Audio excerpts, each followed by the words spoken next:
right, cool. Let's give everybody a second to get in here. I'm going to go ahead and do my third prayer for the day called Asr while we wait. Guys, I speak fluent Arabic, I speak fluent French, I speak fluent Spanish. I'm going to speak in different languages sometimes just to like appeal to some of our more international viewers. Now, I want people from all over the world to, be able to understand and speak with us. So I'd like to take the first part of this live video to encourage people to not only utilize translators, but to read and dictate what you're translating to your foreign friends as often as possible. Talk to foreign people as often as possible. All right, really quick, we're going to go ahead, hop right into the Super Adventure Club. Bismillah ar-Rahman ar-Rahim, alhamdulillah, rabbil alameen, ar-Rahman ar-Rahim, maliki yawmiddin, iyyaka na'budu wa iyyaka nasta'in, ihdinas siratal mustaqim, siratal ladhina an'amta alayhim, ghayril maghdubi alayhim waladdallin. Ameen. All right, so the Super Adventure Club, decoding that Epstein files. I picked this name out for a particular reason. You guys remember South Park, right? There was a specific episode called The Return of Chef, or The Super Adventure Club, one of the two, that came out in 2006. Isaac Hayes had just left the show over the Scientology episode. And Matt Stone and Trey Parker didn't just write him off. They put Chef in the Super Adventure Club, a thinly veiled parody of an elite pedophile network. This was on South Park. This was television in 2006. Wide fucking open so we all could understand and see this shit live. On the show, Chef, played by Isaac Hayes, who died in 2006, came back brainwashed, and then they violently killed him off in the episode as a scapegoat for the Super Adventure Club. They didn't use Isaac Hayes' actual voice either. They cut together old voice clips just to make Chef say things that Hayes would never say. No posthumous tribute, no dignity, just shame and a brutal cartoon death after being one of the most iconic characters on a TV show ever. All right, so that episode hits different now, doesn't it? You know what I mean? Like, the jokes aren't as funny anymore. In 2006, the Super Adventure Club was an absurdist satire. People would kind of say, there's the world's ran by pedophiles and it's weirdos and shit. You know what I'm saying? But there was never any rock solid evidence to back this up. It just seems so dark and outlandish that it could only exist in animation. In 2026, 20 years later, after the death of Isaac Hayes and his scapegoating as the frontman of the Super Adventure Club, we have the death of Michael Jackson in 2008. He was largely beloved and heralded as the king of pop for his entire life, up until he attempted to purchase Sony. Or do something regarding his music rights, collecting on his catalog. Then, out of nowhere, boom, there was stories about Blanket. They put him on fucking South Park too. You hear about Neverland Ranch and stuff. This, that, or the third. He just dies randomly. Isn't that fucking crazy? All right. Last but not least, we have the death of Prince. That was 2008 or 2009. Prince is just about like as down with like whatever super adventure club that you could think of. I mean, like he, sings like this, and like he was like talking his shit. But I mean, he made amazing music. He got into it with his record company, and then like all of a sudden, like you can't find Prince's music anywhere. You can't see him on social media anywhere. It's fucking ridiculous.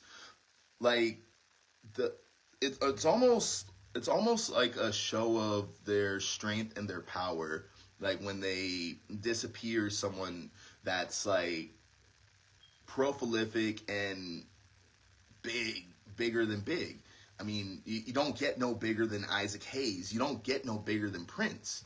I mean, shit. Once they canceled the baby for the fifth fucking time and like accidentally disappear him, God forbid. Like we're all gonna be looking with surprised Pikachu faces. Isaac Hayes stood up to Scientology and got turned into a cartoon pedophile for his trouble. Jeffrey Epstein ran an actual operation and died in jail under circumstances so suspicious that a sitting congressman felt compelled to publicly declare that he wasn't suicidal just for looking at the files. The Super Adventure Club was supposed to be satire, but satire stops working when reality catch up. The paradox. On February 8th, 2026, the Associated Press published findings from an exhaustive review of the internal Department of Justice records that should have ended the Jeffrey Epstein saga with a whimper. But after years of investigations, millions of documents, and countless hours of examining the disgraced financier's connections to some of the world's most powerful people, the FBI reached a stark conclusion. They found scant evidence that the well-connected financier led a sex trafficking ring serving powerful men. Bullshit. Bullshit. You have a fucking brain, I have a fucking brain. That's bullshit. Which is crazy. I mean, anybody with two eyes could look at the life of Jeffrey Epstein and say, okay, something was clearly wrong here. And there's quite a few technical reasons they could have circumvented this charge. I have no doubt in my mind that they knew that they had to bring some sort of accountability to Epstein, but they were unwilling or unable to do so due to the technical nature of the case. Here's what the FBI says that they found, or rather didn't find. Alright, so first we have no videos or photographs that showed Epstein victims being sexually abused, or at least none that they were willing to admit that they seen. None showed any males with any of the nude females.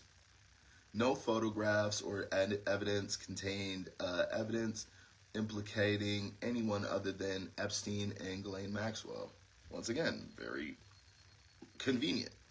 Hence the redacted files. On examination of Epstein's financial records, including payment made to entities linked to influential figures in academia, finance, and global diplomacy, found no connection to criminal activity.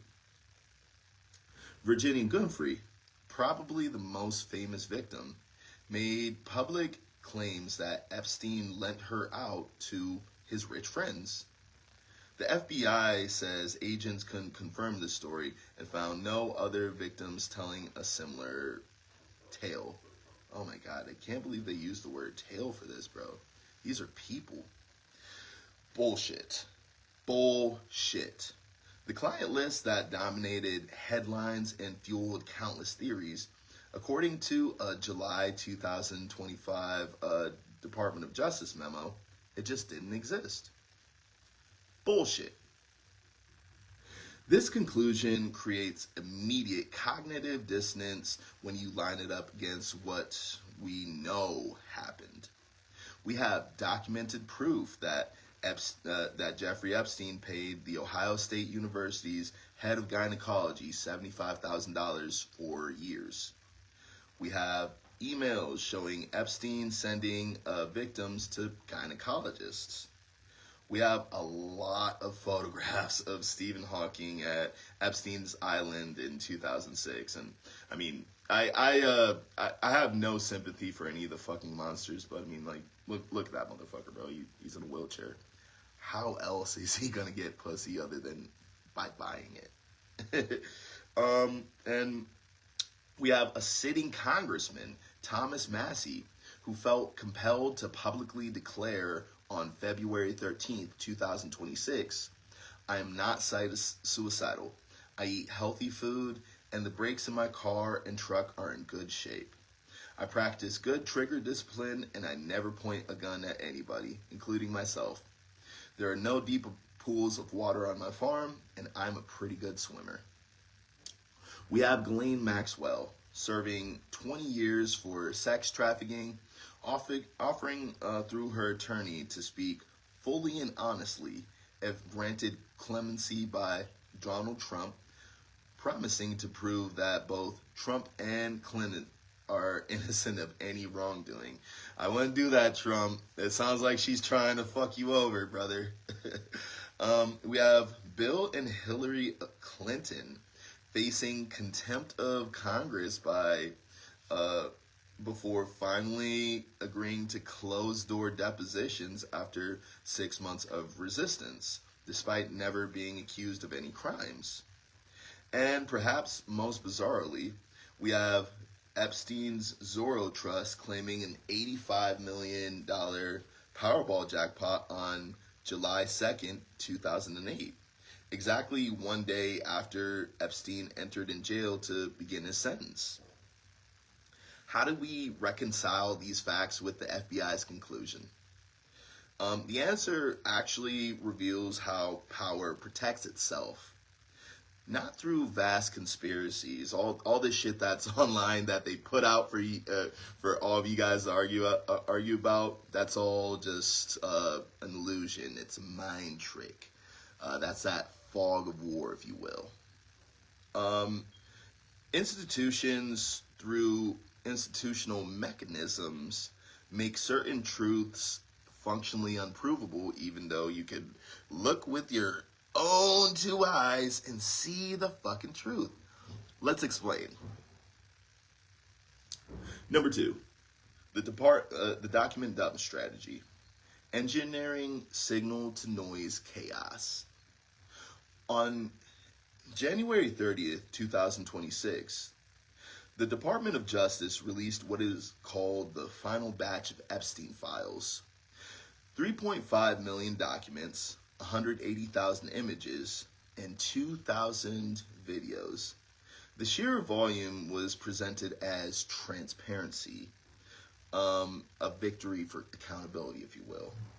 But in reality, this was just informational warfare. Consider what happens next. Within hours, social media exploded with claims both true and false, verifiable and fabricated, significant and trivial. A fake screenshot purporting to show Stephen Hawking's sexual proclivities went viral before being debunked. News outlets breathlessly reported that Hawking was mentioned 223 times in the files, a number that cannot be independently verified and may simply reflect Epstein's 2015 email offering a reward to anybody who could disprove Virginia Giuffre's allegations. The entire discourse around Hawking became noise, obscuring the actual verifiable truth. He attended a legitimate 2006 Gravity conference funded by Epstein and visited the island for what appears to be scientific tourism. Come the fuck on, bro. Come the fuck on, bro. No criminal allegations, no sworn testimony, just association. Oh my God, bro. Like, literally, they think that we're fucking dumb. All right. Next, we have information overload serves power by making pattern recognition impossible. When everything seems suspicious, nothing can be proven. The case study. The Ohio State gynecology payments. Files reveal that Dr. Mark Lanton, chair of the Ohio State University's Department of Obstetrics and Gynecology, received quarterly payments from Epstein totaling approximately $75,000 per year between 2001 and 2005. He also received at least 10 packages from Epstein or his associates, with Epstein spending over $200 mailing items to Landon's Columbus home. The contents of these packages were not discussed in the files. The files also show that Epstein discussed sending victims to gynecologists and arranging for gynecological appointments. Wow, that's creepy and fucking weird. This looks damning. A gynecologist receiving significant payments from a sex trafficker who sent victims to said gynecologist. The implication seems obvious. But here's where things get slippery. Dr. Landon was not tied to any references in the victim's files. The gynecologists Epstein discussed were mostly unnamed. Landon maintains that the payments were for consulting work on biotech investments through Epstein's New York Strategy Group. Oh my God. Ohio State launched an investigation, but as of this writing, no charges have been filed. A hospital lounge at the Wexner Medical Center still bears Landon's name. Maximum scandal, minimum accountability. This is where the pattern throughout the files falls through. Tangential connections that generate outrage but lead nowhere prosecutorially. The public focuses on the smoking gun aesthetic. The payments, the packages, the celebrities, the connections, while the actual evidentiary claim remains incomplete because, it's really weird and quirky and, awkward to, be like Kevin Mayo and read something and think, all right, the fuck? The system protects by providing just enough information to generate scandal, but not enough to enable prosecution. The volume of similar cases, payments to academics, flights on the plane, attendance at parties, creates a fog where everything seems suspicious, but nothing can be proven. The case study, the sulfuric acid purchase. On December 6, 2018, Epstein ordered 6 55-gallon drums of sulfuric acid, 330 gallons total, to be delivered to Little St. James Island. The cost was $4,373.17. The timing. The exact same day that the FBI opened or reopened its investigation into Epstein's trafficking. The internet exploded. Sulfuric acid dissolves organic matter. Bodies. Evidence. The timing was too perfect to be a coincidence. Epstein knew that the FBI was coming and ordered body disposal chemicals. Except the invoice tells a different story. It reads, X 655 gal drums sulfuric acid with fuel and insurance charge for transport. Materials for conductivity probes, replacement pH, and cable, RO plant. RO stands for reverse osmosis, a water desalination system. The vendor was Gemini Seawater Systems, LLC, a company that provides water treatment services to the U.S. Virgin Islands. More importantly, the files contain references going back to 2013 showing sulfuric acid being used for the island's water treatment plant. A 2013 technical report details replacing the tubing on the sulfuric acid chemical feed pump as part of routine RO plant maintenance. Sulfuric acid, in fact, is a standard chemical used to adjust pH levels in reverse osmosis water purification. Exactly what you need on a private island with no municipal water supply. Oh my head's starting to hurt from how bad these motherfuckers lie, guys. Like, what the fuck? No, your weird ass got that much sulfuric acid for what? For what? You can't buy bottled water? You can't buy bottled water, but you can buy all that sulfuric acid to filter bottled water? So, was it for water treatment or body disposal?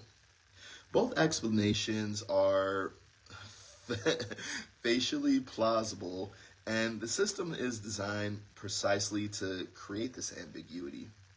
The timing is suspicious enough to fuel speculation, but the documented legitimate use provides plausible deniability. The public focuses on the body disposal angle, generating engagement, outrage, and conspiracy theories, while missing the actual question that matters. How did Jeffrey Epstein know that the FBI investigation was launching that day? That's a real story. Not the acid itself, but the fact that he appeared to have advanced knowledge of federal law enforcement actions.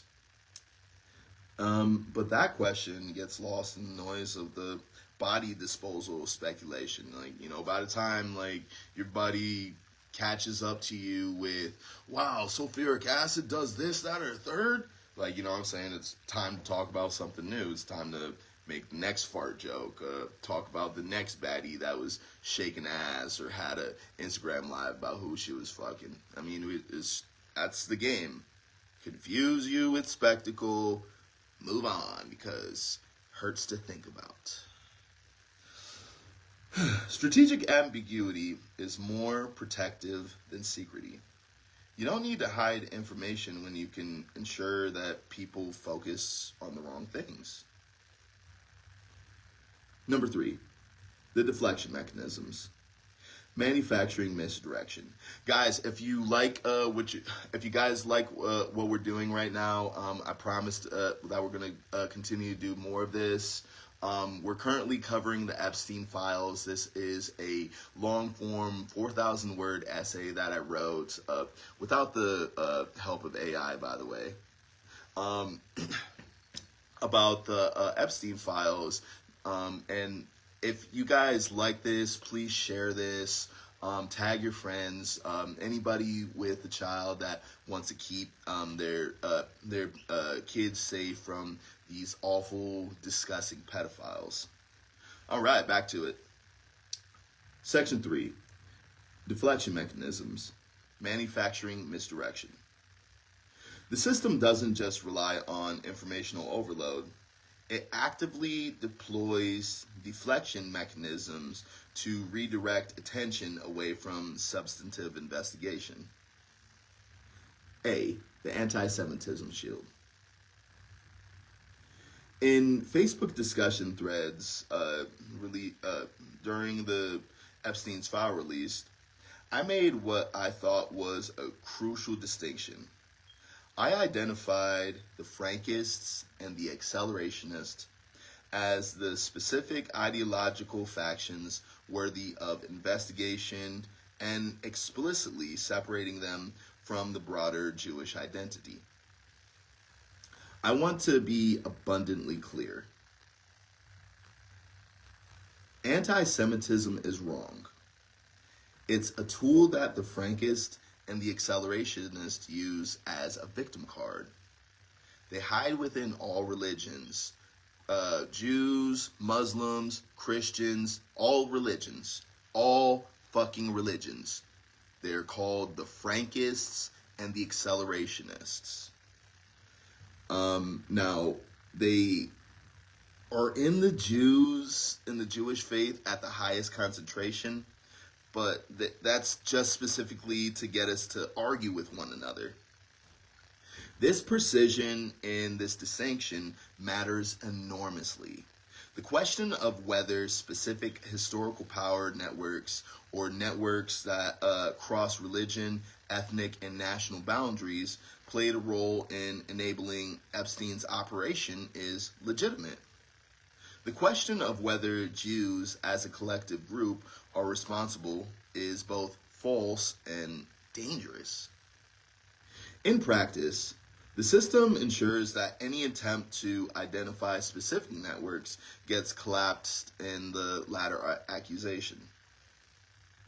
Consider what happened when an account on Instagram shares an image of let's go with the Baphomet on fire in Israel. I just got a shit ton of fucking views on that shit. Like I got like 4,000 views in a day and a half. You know what I'm saying? Like the Iranians care, and anti-Semitism is kind of rampant. There was a commenter on the status that said, "This is by far the most anti-Semitic thing that the Iranian regime has ever done." The claim is absurd on its face, because all right, cool, you're burning Baphomet with the Star of David. I've seen Baphomet burned with the cross. I've seen crosses burned. I've never seen anything like that regarding like any attacks like that on Islam specifically, other than like sheer racism from the West. But honestly, like it doesn't make sense in his face. Like, you know what I mean? Like Baphomet is a syncretic occult symbol, not specifically anti-Jewish. But so by burning an occult symbol, it's anti-Semitic. It just doesn't make sense, bro. The accusation then serves its purpose. It creates an environment where any symbolic analysis or pattern recognition around occult symbolism gets preemptively labeled and established as anti-Semitism. Legitimate investigation into specific power networks become indistinguishable from bigotry. The system doesn't need to hide evidence of specific networks. It just needs to ensure that anyone attempting to, shout out to Bub Bands. He the type of nigga that will put you in position, I have 40 in your hands. I'll run up in this shit with the 40 in my hands, make you empty out the safe. It's part of God's plan. Nah, man, it's real, brother. It's real. I just dropped a book yesterday, too, guys. It's called The Miracle of Salt, Iron, and Water. It's 100% free. Fuck all the fake intellectuals. Fuck all the chat GPT ass authors out there. I'm smart in real life. I was doing this before any of this AI shit came out. All right. Now back to it. The system doesn't need to hide evidence of specific networks. It just needs to ensure that anyone attempting to identify those networks can be credibly accused of anti-Semitism. Enter Kanye West. Therefore, discrediting the investigation before it begins. B. The AI and deepfake discourse. As soon as the Epstein files dropped, another discourse began circulating social media. The rapid advancement of AI-generated content, particularly video. The evolving AI Instagram algorithm this is the motif. It's 100% AI generated, and I can't tell anymore. Holy shit. This post appeared to be what was a hyper-realistic video of a vintage film reel, claiming that everything you see and hear is 100% AI generated with China's Kling 3.0. The message was clear. We've crossed a threshold where nothing can be trusted anymore. Any video, any image, or any document can now be fabricated. The timing isn't just coincidental, too. I hope you know that. Just as millions of documents, thousands of images, and hundreds of videos related to Epstein are being released, the discourse shifts to, you can't trust anything you see anymore. Do you see why you can't just put shit into AI and think you got the answer figured out? Do you see why you can't just Google it? Do you see why you can't just comment on something and then move on from it 5 seconds after you talk about it? They're utilizing very obvious but hard to recognize tricks to get us to continue to argue, which I've said a million fucking times already. The deflection here is preemptive. By flooding the discourse with AI capability demonstrations precisely when evidence is being released, the system ensures that evidentiary value of any material can be contested on the grounds of potential fabrication, even when there's no actual evidence that the specific materials were faked. This is a lot more sophisticated than simple denial. This is creating an epistemistic environment where certainty itself becomes impossible. Step 3, or C, Pizzagate weaponization. One of the emails in the files show Epstein writing, "There's millions of babies, very little good vegetable cream cheese." The context involving scheduling and someone asking if cream cheese and baby are on the same level. The phrasing is undeniably strange. It's obvious. Cream cheese and babies are synonymous or on the same level. Like he's not talking about cream cheese. He's talking about. Ooh, I will beat the dog shit out of anyone like this. Anybody who's not weird, bro. Anybody who's weird as fuck like that, bro. I'm weird, but I'm weird because I'm smart. There's like shifty weird. There's and then there's like the weirdos that don't want to talk to someone, so they just walk past them and then act fake offended because like if you don't talk to them, bro, we need to push all of those motherfuckers off into a cliff somewhere. Goodbye. All right. So the most complex defense mechanism is the weaponization of pattern recognition itself. All right, try to keep up with me here, guys. This is really, really complicated. Here are the facts that complicate the discourse about the Epstein files.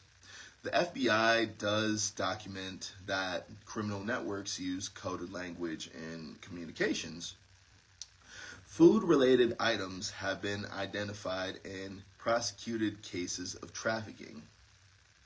The specific Pizzagate code claims, or pizza equals girl, hot dogs equals boy, etc., went viral in 2016 and was never verified by law enforcement. Why hasn't it been verified? Why hasn't it been verified? Why hasn't it been verified? It has been out for 10 years. Why has that not been verified? The Pizzagate conspiracy led to real-world violence when a gunman shot up Common Ping Pong Pizza, and the original Pizzagate claims were debunked. So we have this situation. Coded language is real. It's a tradecraft used by criminal networks. But specific claimed codes become a viral conspiracy theory that led to violence and got thoroughly debunked. The result? Any observation of unusual language patterns in the Epstein files gets immediately collapsed into Pizzagate thinking or conspiracy talk, thereby discrediting legitimate questions about communications that do seem odd. The cream cheese baby email is weird. Full stop. But we can't discuss its weirdness without being accused of the Pizzagate style conspiracy theorizing. That means that the weird language is just there, unexplained and uninvestigated. Don't fall into that trap. No, do not fall into that trap. And because that's the most insidious deflection. Taking a real investigative technique, linguistic analysis, associating it with a discredited conspiracy theory, and then using that association to shut down all similar analyses going forward. The system benefits enormously from this. It doesn't need to explain suspicious communications. It just needs to ensure that anyone trying to analyze them can be immediately tarred and feathered as a conspiracy theorist. The clemency economy. Maxwell's gambit and the strategic value of silence.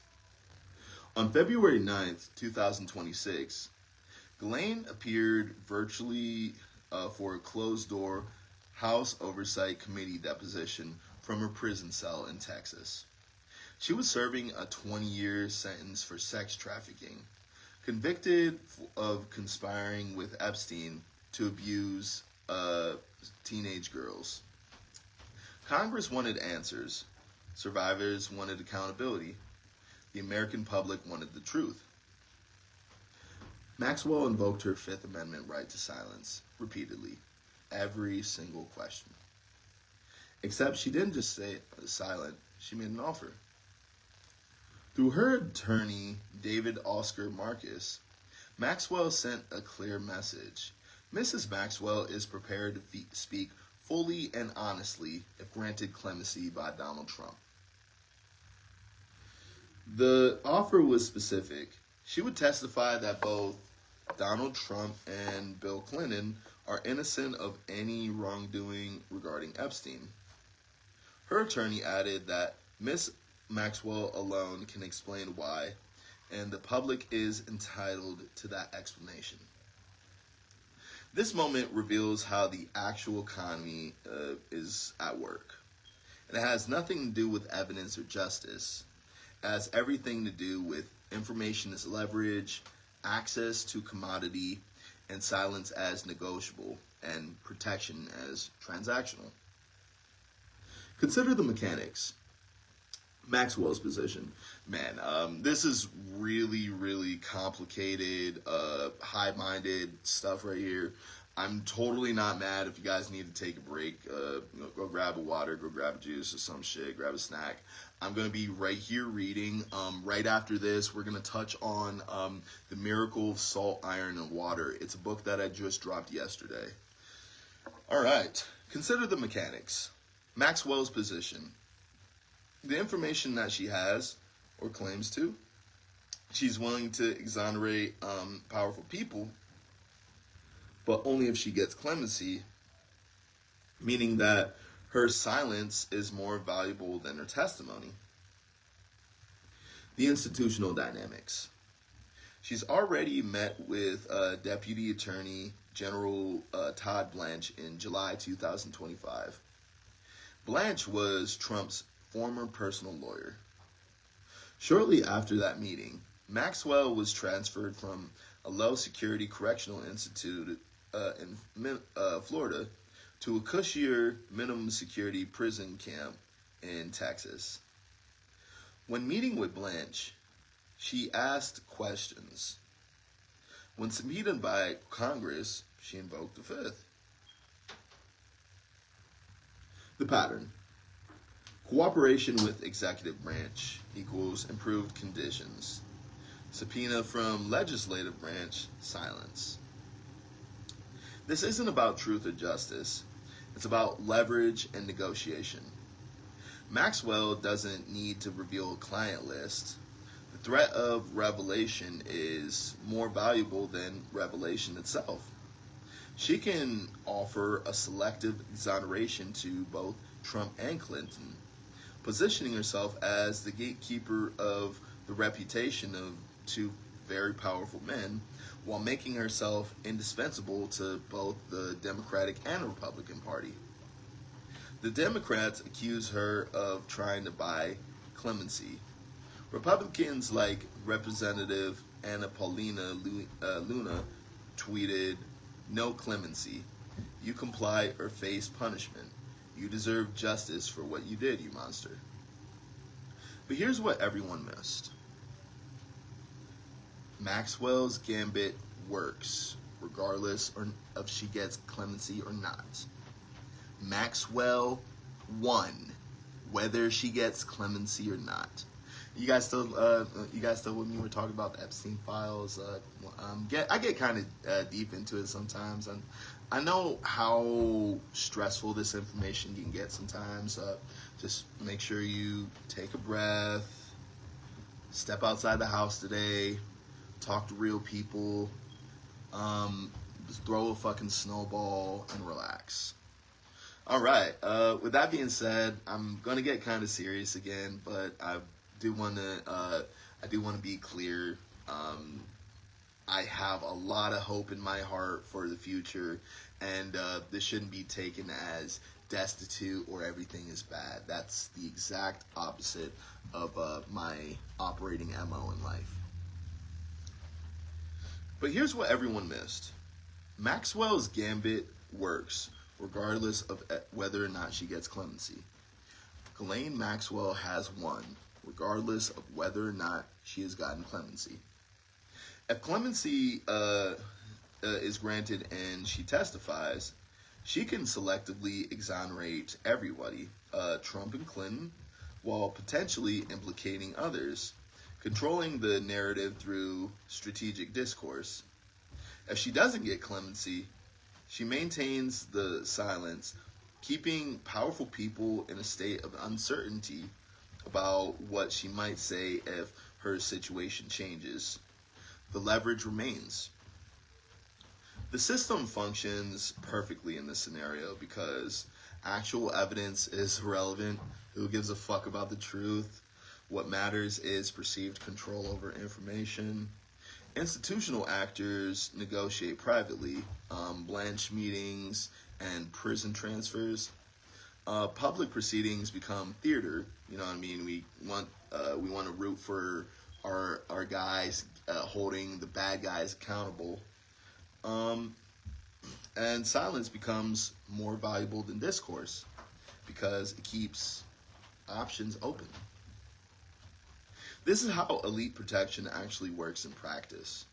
Not through conspiracy to suppress all truth, but through making a market where information is traditionally a commodity and silence is often the most valuable position.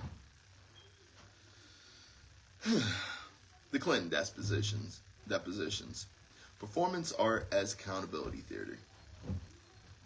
Former President Bill Clinton and former Secretary of State Hillary Clinton spent 6 months refusing to comply with congressional subpoenas related to the Epstein investigation, probably because they have this kill count. Look up the Clinton kill count. Look up Madeline. I almost said Madeline Brightman. I love Maddie Brightman. You are so sexy. You're an amazing woman, and I love how you've grown in life, Maddie. It's Madeline Nathman or something. That was like one of the part of the Hillary Clinton and the Clinton thing in the late 90s. The depositions were scheduled for February 26th for Hillary and February 27th for Bill in 2026. They will be transcribed and filmed, conducted behind closed doors, with transcripts and video released afterwards. The Clintons pushed for public hearing. The Clintons pushed so hard for public hearings, but the committee insisted on the deposition format. We're not children. We're not children. Here are the facts that make this theater rather than investigation. Neither Clinton has been accused of wrongdoing related to Epstein. Both deny any knowledge of the Epstein crimes. No Epstein survivor or associate has ever made a public allegation of inappropriate behavior by either Clinton. And Hillary Clinton barely appears in the files. Her spokesperson said it's unclear what the hell Hillary Clinton has to do with the investigation. So why are they testifying? Bill Clinton flew on Epstein's plane approximately 16 times in the early 2000s. He was photographed with Epstein. Documents show Maxwell communicating with Clinton staffers about logistic dinners. Clinton acknowledges knowing Epstein, but says he cut ties before the 2006 charges and never visited the island. This is all public knowledge, and it has been for years. The depositions will not reveal anything new. Both Clintons will deny all wrongdoing. They'll repeat that they had no knowledge of Epstein crimes, and they'll face hours of questioning that leads fucking nowhere. Because there's no actual allegations to investigate. Representative Thomas Massie and Representative Ro Khanna viewed the unredacted Epstein files on February 9, 2026. Massie stated publicly, "What I saw bothered me was the names of at least 6 men that have been redacted that are likely incriminated by their inclusion into these files." Let me repeat that. 6 men whose names were redacted appeared to be incriminated. Massie says one was pretty high up in a foreign government.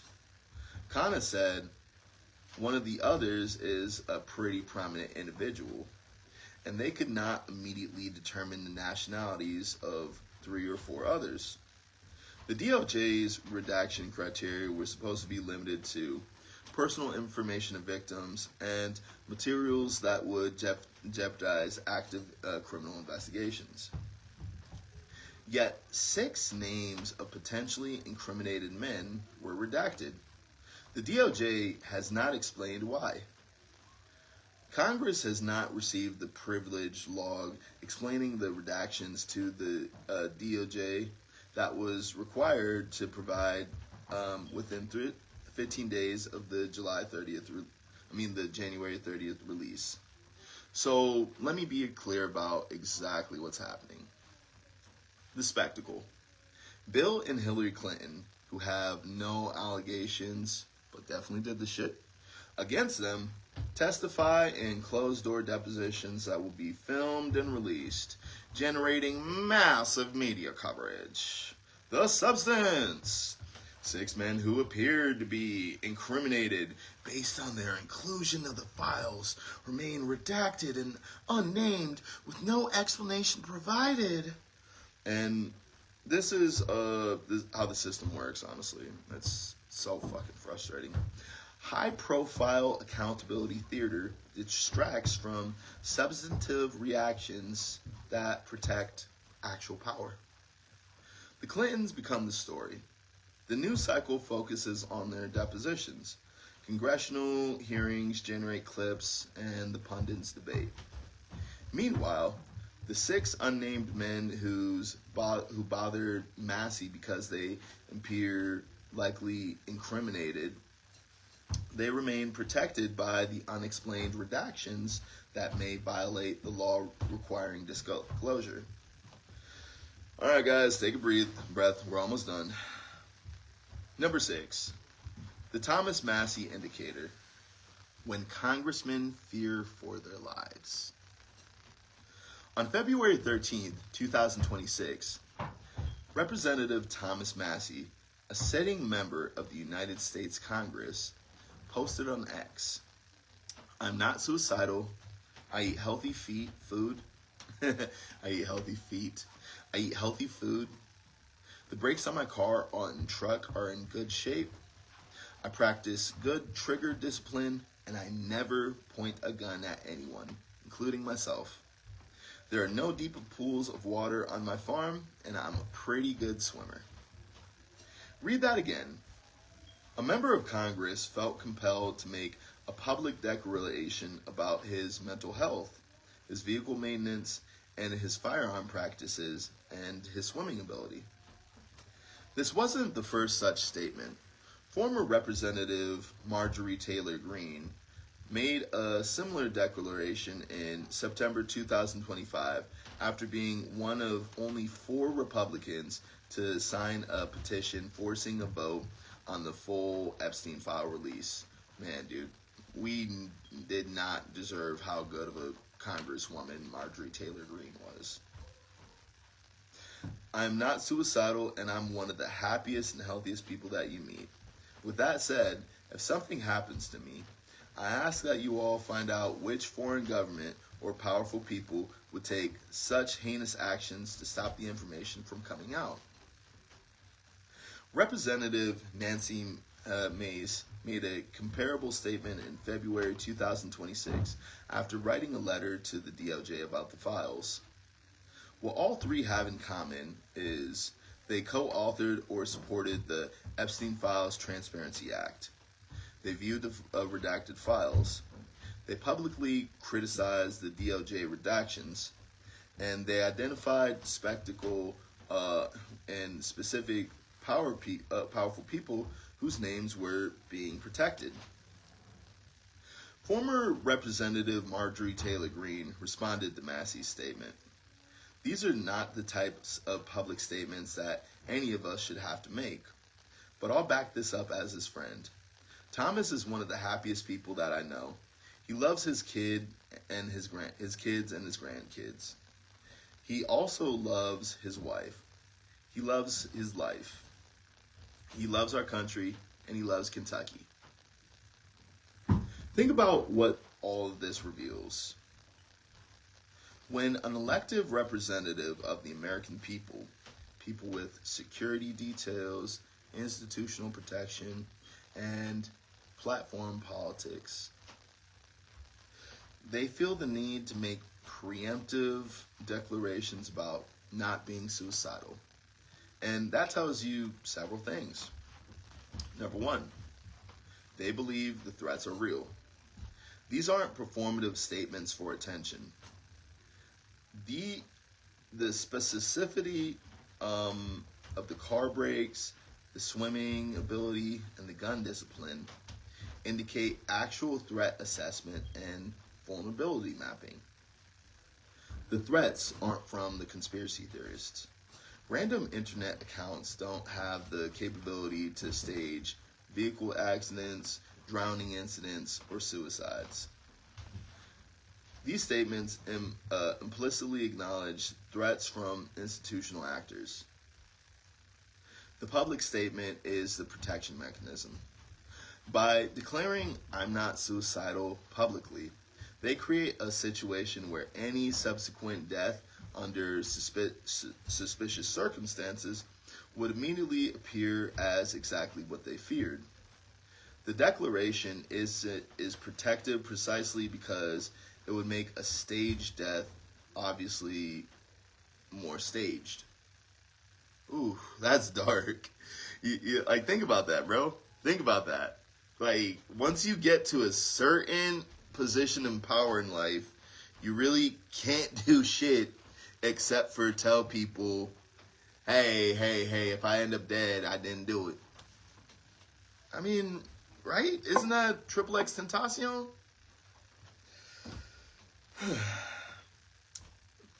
Not through shadowy conspiracy, but through a climate where truth tellers feel compelled to make public insurance statements because they feel that they recognize patterns of how inconvenient people are silenced. Massey didn't make the statement randomly. He made this statement after viewing the files, publicly stating that 6 powerful men were redacted, and demanding that the DOJ explain its redaction criteria. And then he refused to back down when pressured. Here's the deepest revelation. Massey's precision about the Frankists and accelerationists makes him more dangerous than someone making broad claims. Vague conspiracy theories about the elites, or like the dumbass shit that you see dumbass XYZ on Facebook making, all those can be easily dismantled. But when someone's making specific research distinctions between particular ideological factions and powerful networks, when someone says not all Jews, but this specific groups, the Frankists and the accelerationists, use Jewish identity as a cover wall operating across religious lines, that precision becomes dangerous because it can't be as easily dismantled as bigotry or conspiracy thinking. Massey's work threatens the deflection mechanisms. He can't be called an anti-Semite when he's explicitly distinguishing between Judaism and specific ideological factors. He can't be called a conspiracy theory when he's citing specific redacted names from official files. And he can't be ignored when he's a sitting congressman with subpoena power. So he makes a statement about not being suicidal. The Zorro Trust. When coincidence becomes infrastructure. Yeah. I thought motherfuckers thought you were safe. Yes. There's an aspect of the lottery and gambling in the Epstein files as well. On July 1st, 2008, Jeffrey Epstein entered into jail in Florida to begin serving his sentence as inmate number W35755. On July 2nd, 2008, just one day later, an entity called the Zorro Trust claimed that the winning ticket for an $85 million Powerball jacket. The ticket had been purchased at a convenience store in Atlas, Oklahoma. The trust took the lump sum payout of $29.3 million after taxes. There had been a computer glitch that prevented the televised broadcast of the drawing. Instead, the drawing was held later and monitored by an auditing firm. They think you're stupid. They literally just think you're stupid. The Zorro Trust is headed by Jeffrey Epstein, according to a 1994 Albuquerque Journal report. The trust is tied to Epstein's Zorro Ranch in New Mexico. The trust manager is Bryce M. Gordon, who is also Epstein's ranch manager. Epstein's pilot, Larry Visosky, was asked about the Powerball win during a deposition. The lottery win was significant enough that attorneys investigating Epstein considered it to be worth deposing his staff about. The Oklahoma lottery's position. Trusts are a common and legitimate way for individuals to claim prizes while preserving anonymity. All procedures were followed correctly. This is all verifiable fact. Now, let me present you with 2 frameworks for understanding these facts. Take the chat GPT out of your brain, kids, and put that sexy ass pink matter